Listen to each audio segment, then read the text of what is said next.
Columbus arrived, there was 120 million, original people.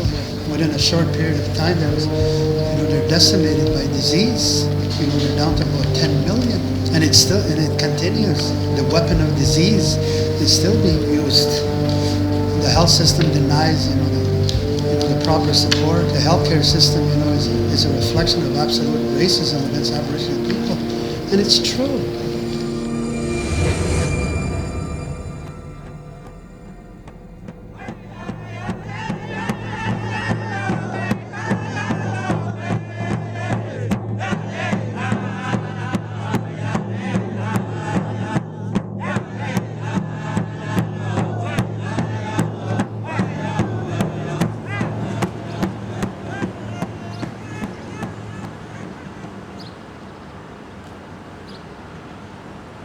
The spirit is, it's just amazing how people can come together when we just put our indifferences aside and just do it, just work.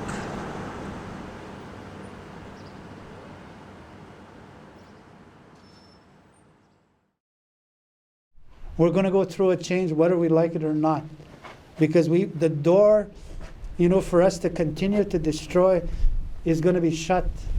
We are not going to be continued to allow to destroy the earth. Mother Earth is going to say enough is enough, like any mother would to her child. If a child misbehaves, that mother will say, well, my child, that is enough.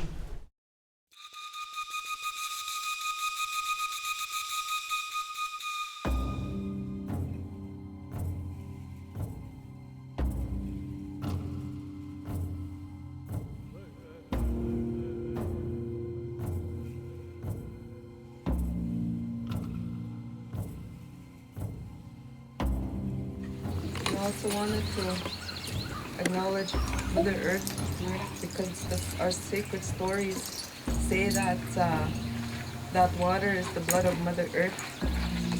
And I also humbly asked that we as human beings take care of that water, respect that water, and that from time to time we beautify those waters and we talk to that water, speak to that water, and sing to that water in whatever way that we can as human beings. Because there are people out there that recognize, the seriousness of what's happening, so they're trying to, to put in as much effort also. As a young boy growing up, I was told, don't eat too much of that fish, don't drink that water, don't swim too much. You're gonna get you'll get scabs or you're gonna get sick because that water isn't healthy. This water, this lake is connected to all water of the world. This water could rise up and the wind could carry it to another part. Because everything is in a circle. Whatever we do here will have an impact on the other side of the world. And if we do it in a truly spiritual, honest, caring way, then that is what is going to, help change the world. So those teepees are going up tomorrow. Jason's bringing 2 on Monday. Okay, but those teepees are going to go up. Okay. So you'll have 7. You'll have 7. You'll have 3 on this side and 4 here. All right, you're the boss. I just hand over my chieftainship. You're the boss. Now go do it.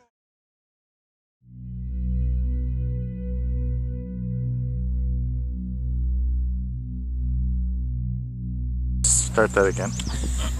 I've seen photos in our office from the late 1800s, mid 1900s, early 1900s, where the people were still living in the teepees, and they were much smaller. They were maybe 10, 12 feet in height, and some of them were birch bark, and some of them were actually buffalo hides sewn together, because they didn't have access to the canvas until probably, I don't know, 20th century, 1920s maybe, or after. And then they started getting taller, I imagine. So I guess that would be warmer too, like if it's smaller and it's like with skins. What the message that that I want to give is to give and ask for recognition for the original people of this part of the world. Consider us as part of the human family. Stop treating us like we don't have anything to offer. That's what I'd like to see, and allow us, to be a part of the discussions on how we can change, how we can help change the world. We're always marginalized. We're never given equal opportunity, to design the kind of world that we would like to have. Now we're going to take it to a higher level now. Everything you do is for the people. And that's the relationship I have with Dave. This lady gave money. What do you want to do with it? Do you need to buy anything? Yeah, I need to buy some chicken. Do you need any more? Well, let me know.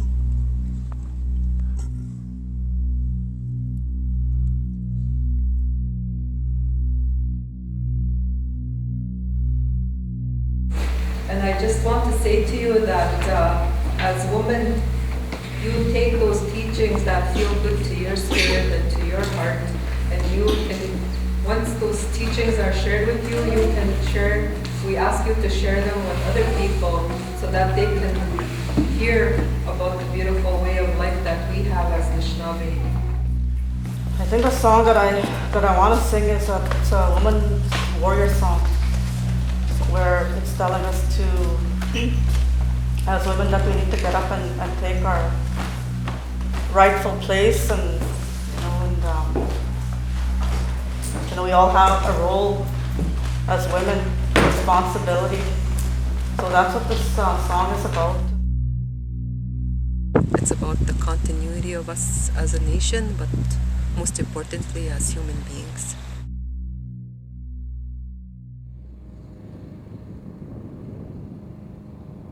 They didn't give the land. They never surrendered the land. They never ceded the land to anybody, for the simple reason, how can we give something that does not belong to us? It belongs to everybody. How could we give something? We agreed to share it because this was part of the world, and it was our responsibility that we took to take care of the land, which we did.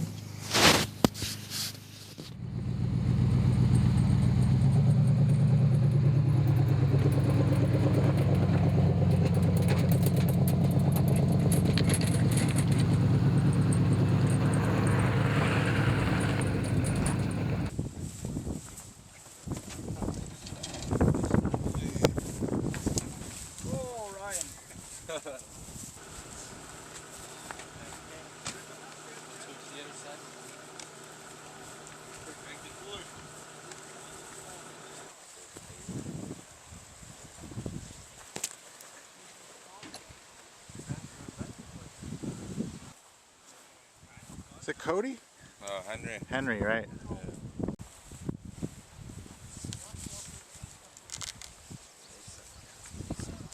It's for the elders to sit in the shade. Like, it didn't even have to be there. We just made it for the singers. Right. So they won't be sitting in the shade sun.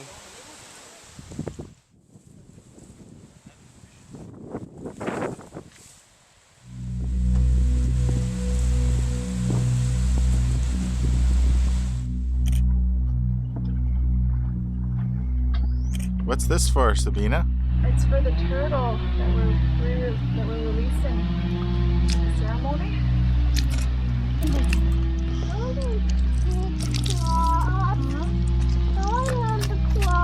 We'll get you one. Get one from inside the house. Go get your washcloth. Okay. I'll go get my washcloth. I'll go get a lot of washcloth. A good day, Travis? Yeah, good day. Very windy. How was it putting up that teepee? I don't know, it's kind of complicating, but it's my first time though doing it.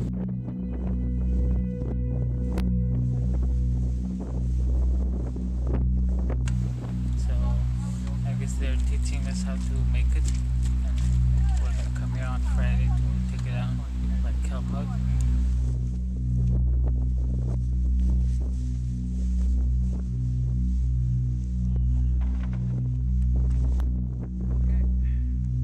You enjoy that? Yeah. I enjoy learning too. It's like a traditional. Does it mean something to you that it's a traditional building of your people? Yeah. Is it something that you wish you'd learned earlier? Yeah.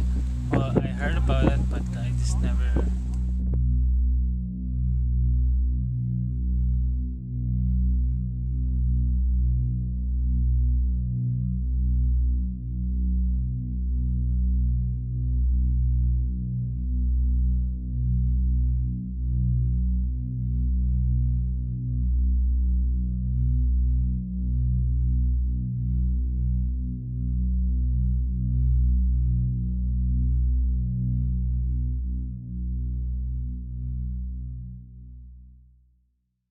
And they were tough.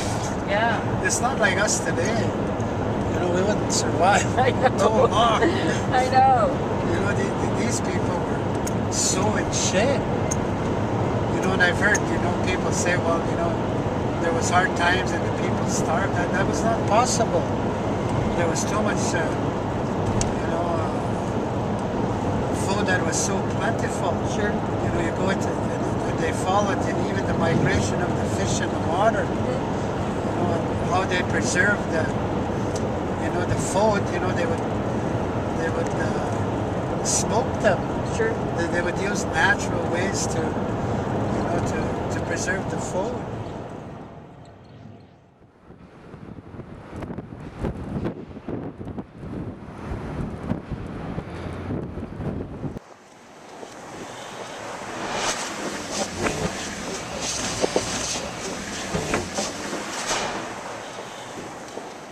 When people talk about the turning point. Tell us about the turning point.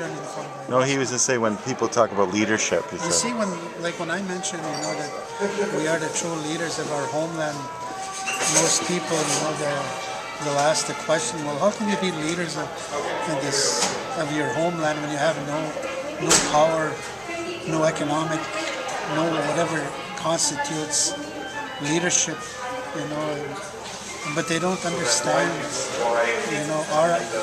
our concept of leadership. To us, leadership, it's a leadership of example. It's a leadership that reflects our connection to spirit, and our leadership is a reflection of why we love the land so much.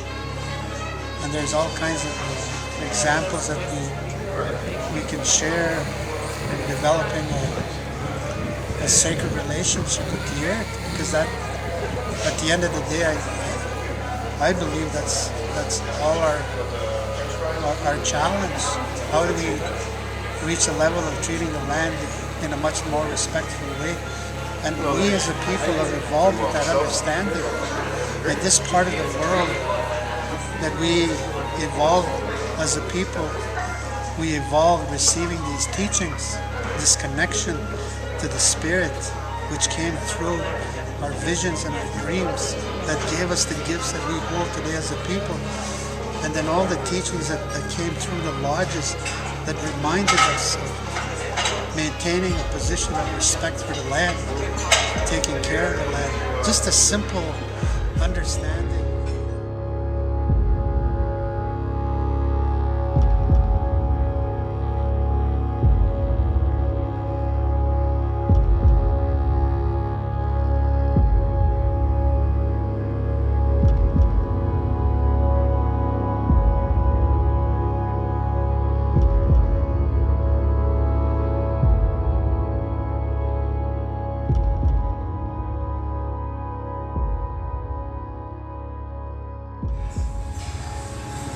Geared toward exploitation, materialism, segregation, and all of that.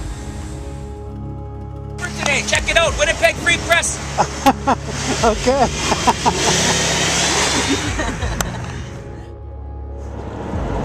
So the name of your Sangin.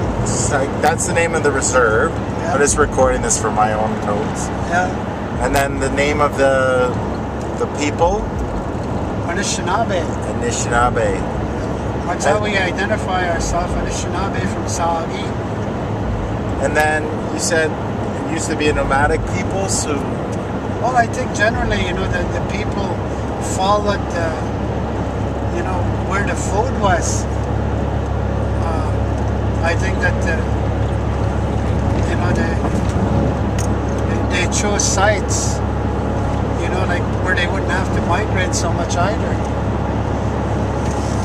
Like they would fish from Lake Winnipeg, though? Oh, yeah. Yeah. That lake was so full of fish.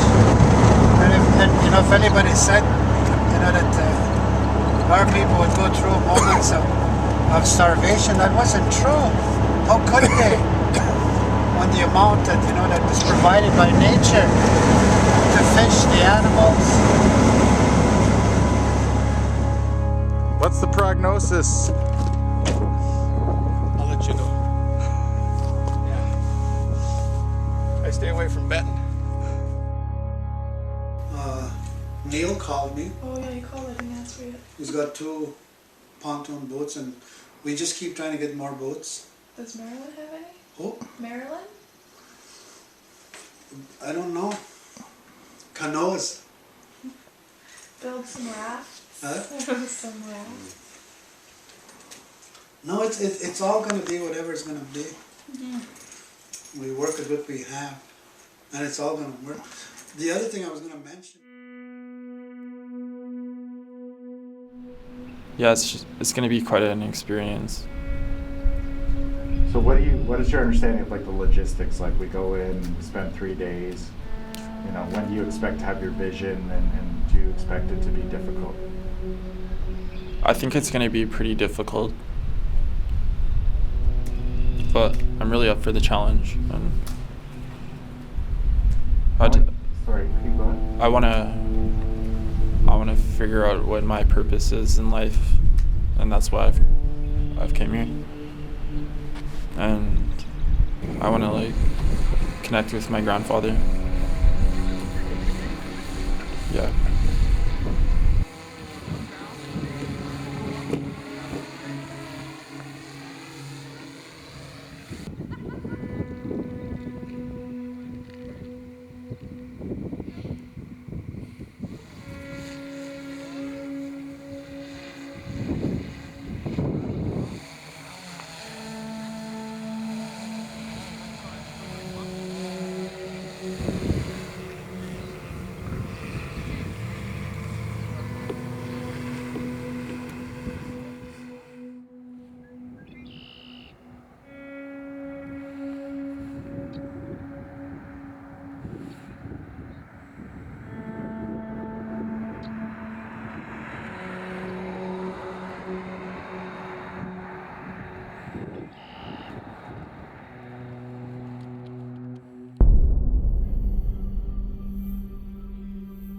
It didn't come, without a lot of effort and, and some sacrifice.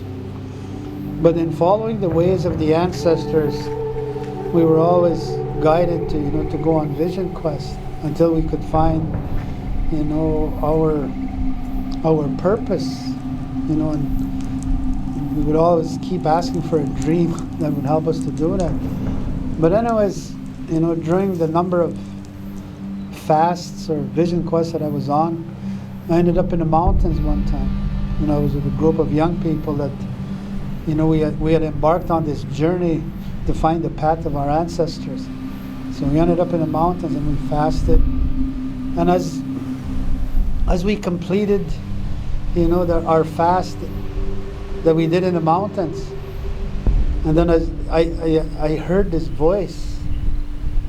And it's not a voice that necessarily that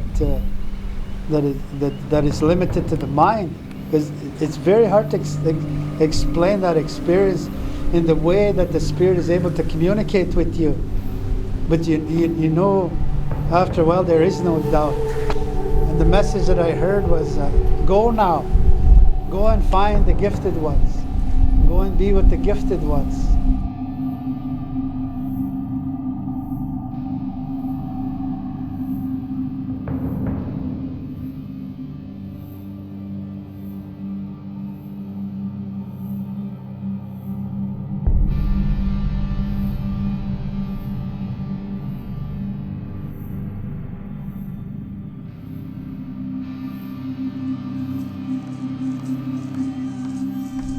that's all I heard. And I didn't know what to think. And well, it's a pretty good message. So we came back, you know, and over the years I traveled all over, and that was always in the back of my mind. Where are these gifted ones?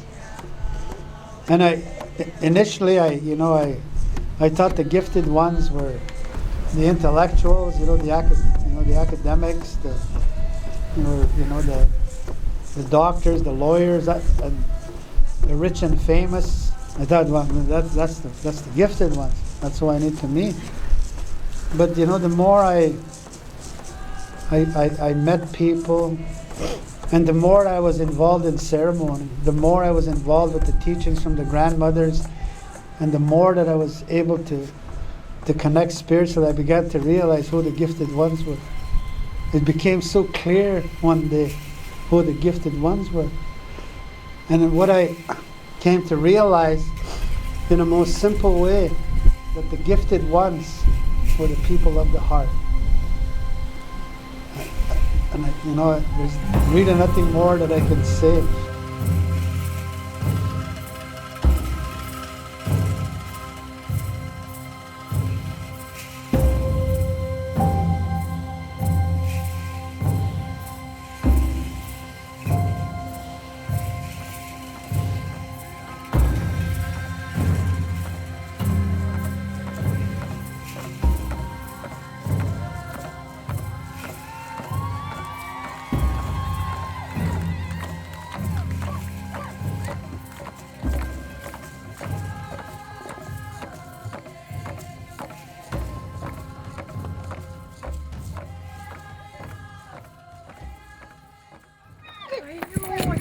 Coda, did you see what's in here?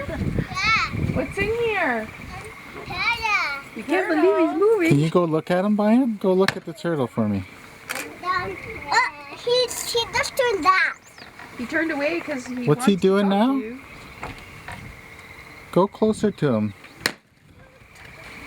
What? Hey, he's moving back and forward. I know. Like how he's like restless in there. Yeah, he's restless. Look down there. You see the turtles? Yeah, it's been quite a great time, like in terms of getting interviewing people and stuff. I still want us to interview like Sherry and Mary and the grandmothers. I really though want to focus on the water too, right? And the whole. There's some key people coming, and I don't know how we're going to be able to free to interview all these key people that are coming in. We'll do our best. Like I have one elder that I've convinced him to come tomorrow night. He'll be here at 6 o'clock. Yeah. He's going to be the one that's going to lead the whole procession into the lodge. Okay. I mean, he's very well respected. He's well, once you meet him, you'll know why. Okay. But I think that's one individual that should be interviewed. There's another grandmother coming in, Maria Campbell, beautiful lady. She's got quite a story. It's been a bit hard because.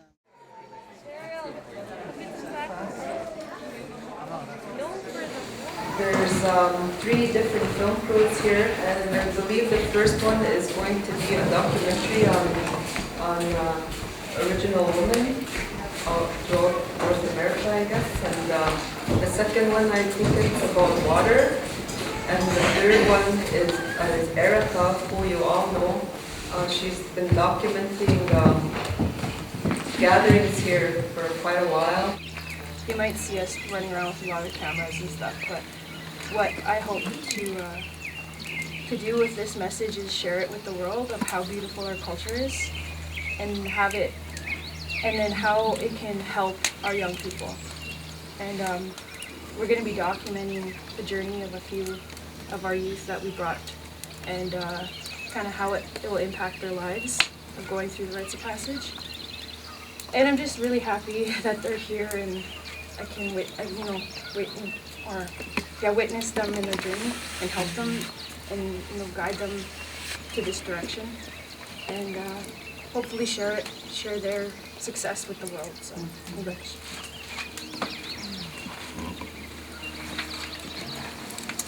Good morning. My name is Nancy. I was given hearing all the horrible stories about people going missing and girls going missing and, you know, getting raped and stuff like that, it hurts because, you know, CFS is supposed to be there to help kids. But once a kid is put into a foster home, it's either there's something wrong in that home, and I don't know, I think it's bullshit. Sorry for my language, but I honestly think it's BS. So what would you like, okay, you're made Prime Minister of Aboriginal Affairs tomorrow, and they say we got 10,000, what's your name again? Cheyenne. They said, Cheyenne, we got 10,000 foster children, Aboriginal foster children. What should we do? What would you do? Honestly, I would like to see more hands to help, to have those teachings that we are getting taught by the grandmothers and the grandfathers, and, you know, have those teachings to teach these kids in CFS, because, you know, teachings is everything in life. When I sing the water song, like I sang the water song, it makes me feel so happy. Like, honestly, like when I sing it with Mary, like Mary comes to my school and we drum and we do water ceremonies and stuff like that. It makes me feel good. Like hearing about, you know, like we do got to take care of this water, because without water, where would we be right now in reality? But, you know.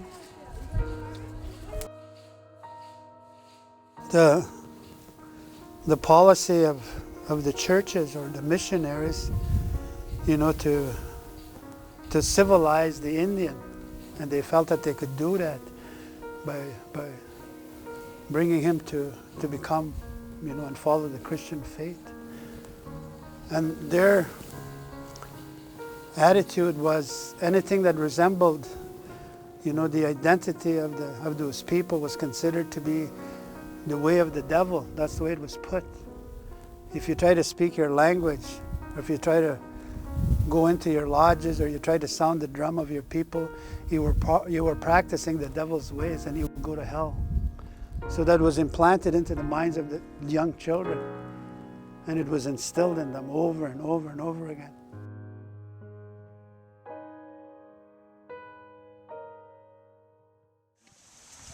How do you learn these things?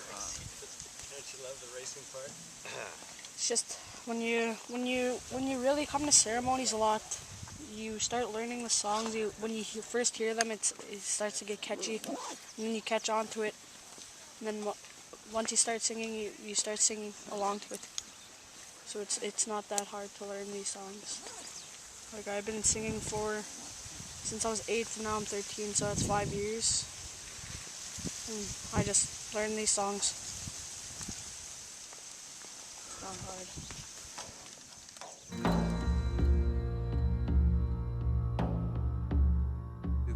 The G word is out on the table. I mean, everyone now is talking about this. It's gone international, and what will keep this going, I think, and I hesitate to use the term, but a little bit of branding might help. And by branding, I mean the Ukrainian famine is called the Holodomor. The Holocaust in Europe is also known by the name Shoah. So you need a word. You need a word to describe the cultural genocide of the Indigenous people of Canada. Can you just tell me the word again? Angonetuin. What does that mean? It means extinction. And who coined that term? Fred Kelly. True leadership is spiritual. And let me tell you, at a time when the earth was covered with only grandfathers, after the earth had been made, our Mother Earth was covered with rocks, the mountains, boulders, sand, gravel, anything that is aggregate. And the grandfathers wanted company. They wanted spiritual company. And they asked the Creator if they would send someone to be with them. Whereupon a lady, a sacred lady, appeared in the form of a star and told the grandfathers, the Creator has heard your invocations, and I've been sent down to be with you, and I will be with you forever. And as she spoke, something started to trickle amongst the grandfathers that they had never seen before and never felt before, and told them, that which you feel amongst you is salt water. I will be with you forever. I will look after the salt water. The second one eventually came down and said to the grandfather, I too have been sent down to be with you. And as she came down, the water started to rise in the form of steam, and started forming clouds, and it started to rain. And she said, that which you see, feel amongst you, is to cleanse you into the future and to nurture the life that you will see amongst you. I will be with you forever. I will look after the rainwater. The third one eventually came down, and she said too, I too have been sent down to be with you, and I will be with you forever as well. By now, the four-leggeds, the crawlers, the water beings, and all that we see was now upon Mother Earth. And she said, that will need to be nurtured and replenished from time to time. I will look after the rivers, the streams, and the pure waters of the earth, the springs, and keep it pure, and I will be with you forever. Eventually the fourth one came down. The fourth lady, again in the form of a star, came down and told the grandfathers. Now the grandfather, the Creator, is getting ready to place the two-leggeds upon this earth. And this one is going to be so helpless, so pitiful, so humble. All of us, the smallest grain of sand from the smallest insect to the greatest constellation in the sky, including our grandfather that lights the day, and our grandmother that lights the night. We will have to look after this one, because this one is going to carry the powers of the grandfather. But he, and I say he will not know what to do with them. And if he tries, he will destroy himself. And so we have to teach him. We have to show him. Which is why we are so dependent upon creation, and why we call ourselves Anishinaabe. Anisha means for nothing, of no value, but that is our self-designation. Nave is male, so male of no value. You will notice that there's no mention of women here, and there's a reason for that. The fourth one then explained. This one is going to be so helpless that it's going to take 13 times that you see on the shell of this great turtle. 13 platelets, 5 down the middle, and 4 on each side. These are the platelets that resemble the 13 times that the grandmother shines in her full glory to represent the 4 seasons. There are not 12 months in the course of our year, there are 13. But our mainstream brothers and sisters have devised, according to their wisdom, that there will be 12 months and there will be 365 days. And why we are never on time, because we never follow that clock, do we? Because we have our own systems. And so we follow this system of 13 full moons.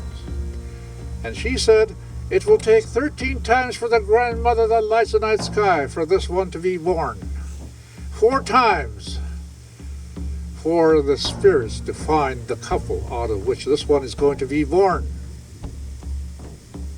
And that's what makes the child a sacred gift. It is the designation of this couple, even though they may have decided to choose themselves. It is blessed and ordained because the child comes from that. And so the child is a sacred gift. And the child, therefore, being born is our responsibility and our duty. And this one is going to be carried 9 times inside the mother, inside of water. And she said, I will look after thy birth water.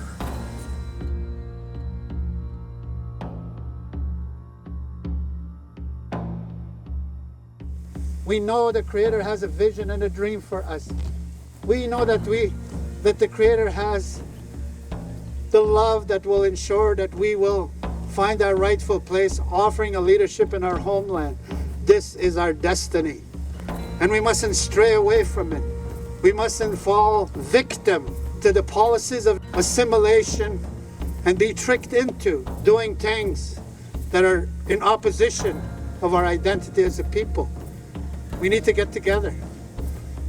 Today, I believe this act of announcing our true leadership as leaders in our homeland is going to have a universal effect around the world.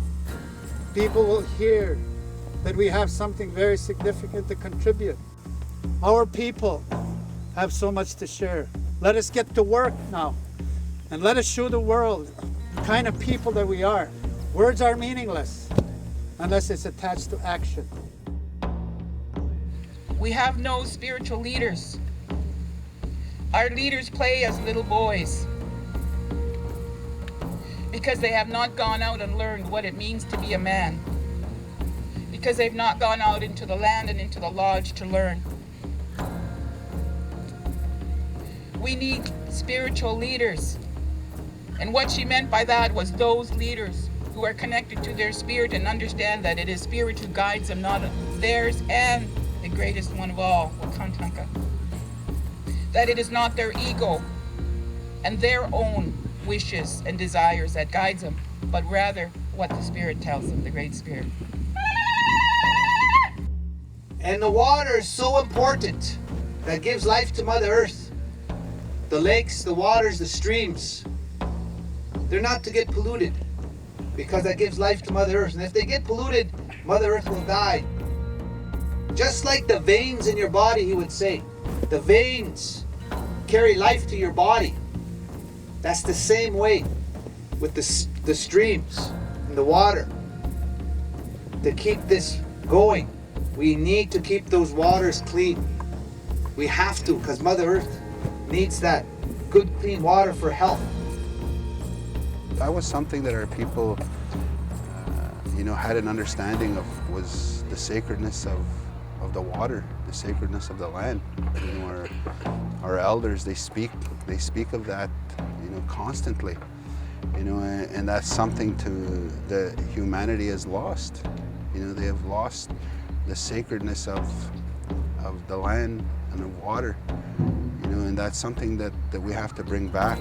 So to me, this water ceremony that's going to be happening is so important, to ask for that blessing and that life, because that's what it is. It's life, what that water brings to our, and it has everything to do with, again, with the future of our children. What are we leaving our children?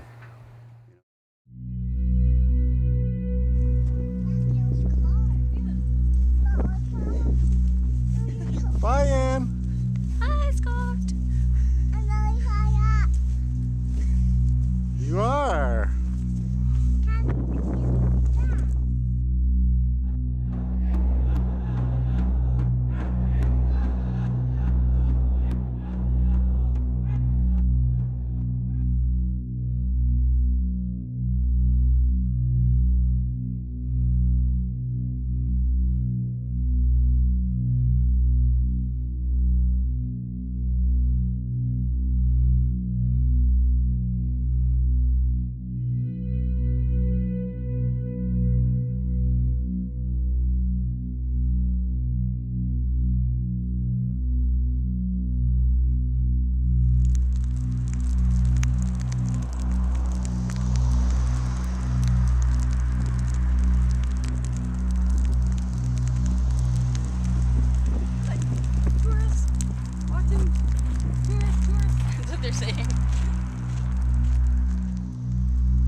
that is the protocol of the lodge, is that we never overstep the spirit.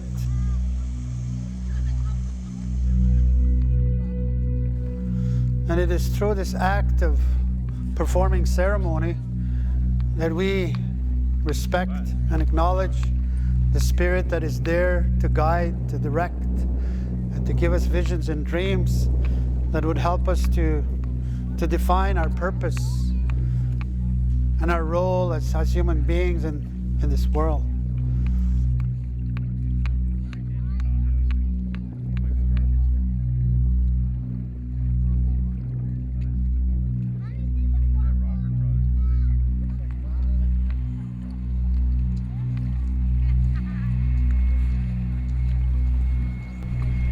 You know, we've asked and made a call to the grandmothers, and we're situated here in, you know, the geographic center of the continent, and Lake Winnipeg that we're going to do the offerings.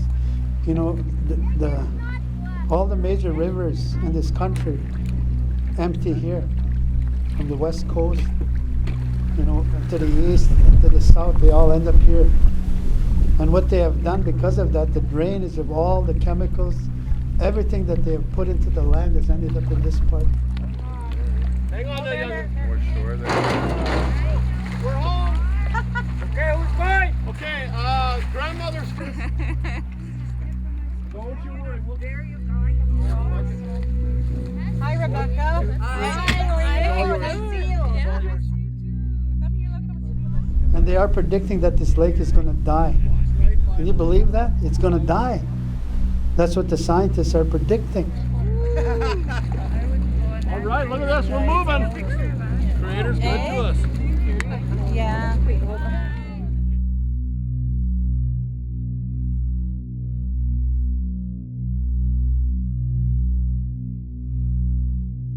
This lake is 250 miles long. And then added to that, you know, is all the dam developments that they have, you know, that they've gained control to regulate, you know, the lake itself.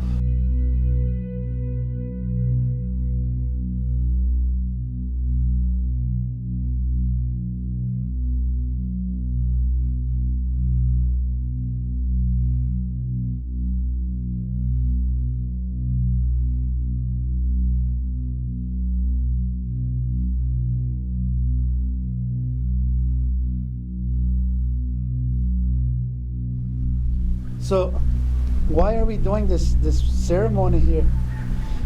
What we're going to do through the grandmothers is more or less to seek intervention from the higher source of power that exists, like from a spiritual sense, but it's going to transcend into a physical intervention.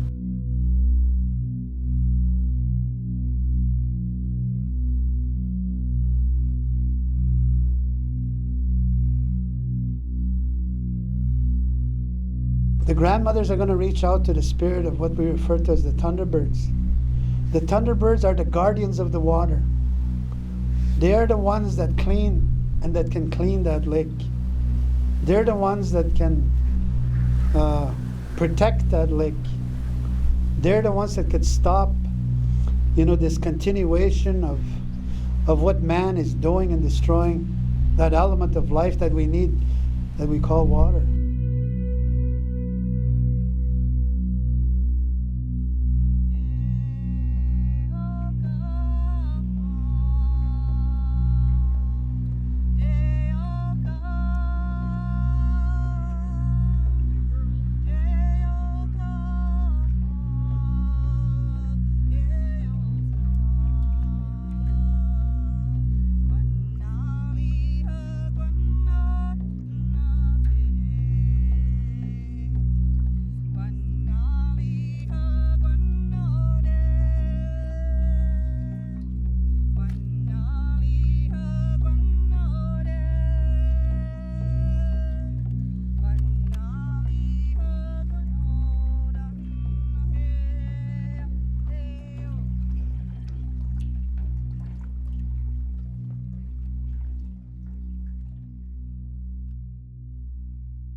喂呀喂哈哟，